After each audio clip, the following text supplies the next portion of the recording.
Lorsque je suis arrivé à Combray, j'avais déjà pensé au château. Et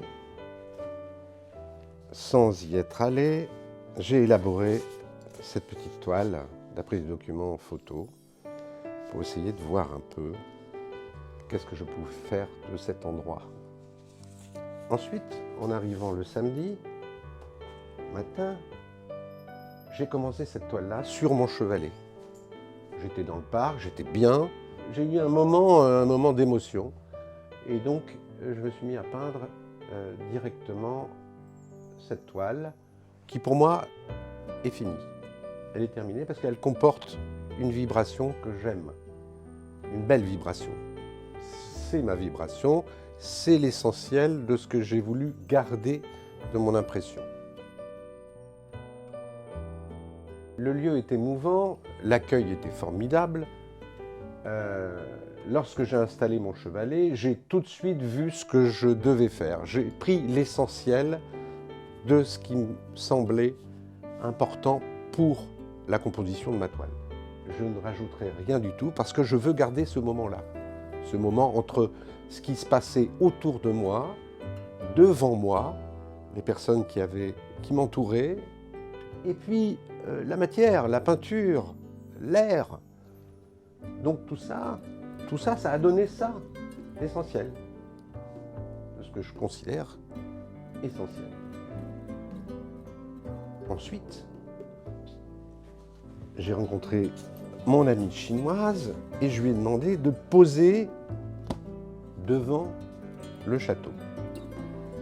J'ai senti que là, il y avait quelque chose à raconter. On pouvait faire un lien entre cette histoire du château de Swann et la peinture. On raconte dans la peinture des choses qui sont formidables, comme dans les romans. Voilà donc la deuxième toile que j'ai exécutée et j'avais déjà immédiatement pris des notes pour la grande peinture que vous voyez là. Mais le lendemain, j'ai voulu faire un relevé, on va dire architectural, du lieu. Et je me suis posté un petit peu plus éloigné, voyez-vous, ici j'étais assez proche. Là je me suis éloigné, sous l'ombrage des arbres. Et puis voilà, je me suis détendu. J'ai réalisé cette vue du château qui me semblait apaisante, avec les sièges qui étaient là, en souvenir du café que nous avons pris le matin, avec les madeleines, de retour à l'atelier. Voilà ce que j'ai produit. On a quelque chose d'assez épuré.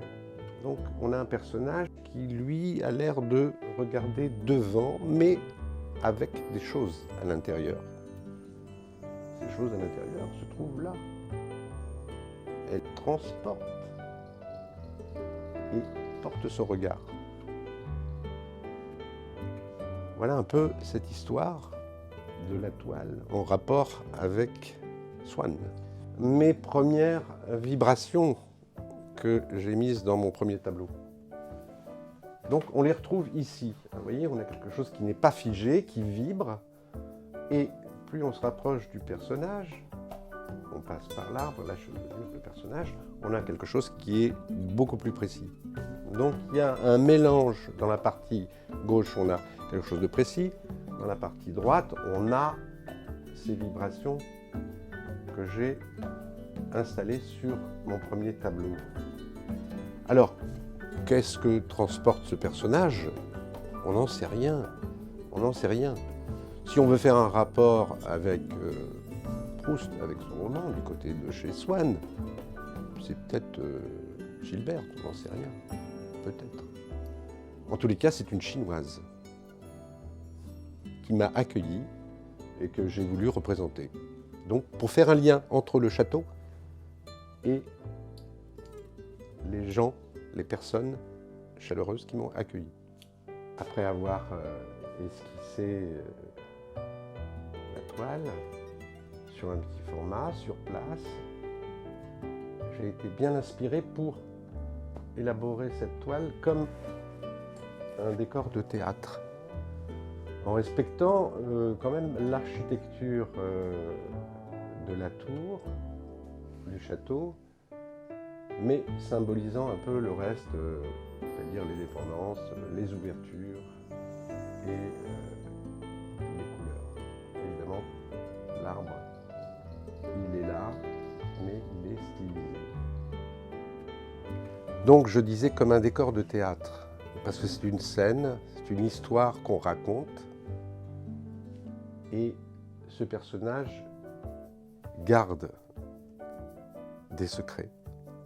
Du roman de Proust, donc du côté de chez Swann. Et donc il y a quand même ce personnage dont il est amoureux, Gilberte. Voilà. Donc la présence d'une femme était pour moi, ça m'a paru évident.